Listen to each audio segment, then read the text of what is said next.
സാജു ഇപ്പോൾ ആഭ്യന്തരമന്ത്രി മാധ്യമങ്ങളോട് ഇതിനെതിരെ ആരോപണം ഉയർന്ന മറ്റ് കേസുകളുണ്ട്. കുന്നംകുളത്തെ കസ്റ്റഡി മർദ്ദനം അടക്കമുള്ള കേസുകൾ, അതിൽ നടപടിയായിട്ടില്ല. കുന്നംകുളത്ത് ഒരിക്കൽ ശിക്ഷിച്ചതാണ്. ഇനി ഫർദറായിട്ടൊരു അന്വേഷണം നടന്നുകൊണ്ടിരിക്കുകയാണ്. ഒരിക്കൽ ശിക്ഷ നടത്തിയതാണ്. പിന്നെ ഫർദർ അന്വേഷണം നടത്തി റിപ്പോർട്ട് കിട്ടട്ടെ എന്നുള്ള ആലോചിക്കും. നമുക്ക് ഇത്രേ ഉള്ളൂ, ഒരു കാര്യമുള്ളൂ. ഗവൺമെന്റിനെ സംബന്ധിച്ചിടത്തോളം അധികാര ദുർവിനിയോഗവും അതോടൊപ്പം തന്നെ വെടിവിട്ടുള്ള പ്രവർത്തനവും ആര് ചെയ്താലും അത് അംഗീകരിക്കാൻ സാധ്യമല്ല. അത് അന്വേഷണത്തിലൂടെ തെളിയിക്കപ്പെടുകയാണെങ്കിൽ അവർക്ക് അതിനുള്ള ശിക്ഷ നൽകാൻ ഏത് ഗവൺമെന്റിനും ബാധ്യതയുണ്ട്. അല്ലാണ്ട് ഇതിനകത്ത് വേറെ വ്യക്തികൾക്കെതിരായിട്ടുള്ളതല്ല. ആ വ്യക്തികൾ കുറ്റം ചെയ്താൽ ഗവൺമെന്റ് ശക്തമായ നടപടി ഉണ്ടാകും. അതാണ് UDF ഗവൺമെന്റിന്റെ നയം എന്ന് പറയുന്നത്.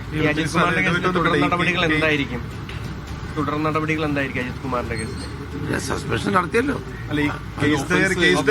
തിരുത്തുകയും തെളിവുകൾ നശിപ്പിക്കുകയും ചെയ്തു. അപ്പൊ അതിൽ മറ്റൊരു കേസ് ഇടുന്നത് സാധ്യമാണോ?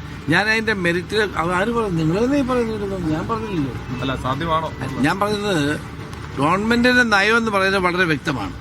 അധികാര ദുർവിനിയോഗം നടത്തുകയും വഴിവിട്ട പ്രവർത്തനങ്ങൾ ആര് നടത്തിയാലും ശരി അത് ഗവൺമെന്റ് വെച്ച് ഉറപ്പിക്കില്ല. അതേ എനിക്ക് അതിനെപ്പറ്റി ജനറലായി പറയാം.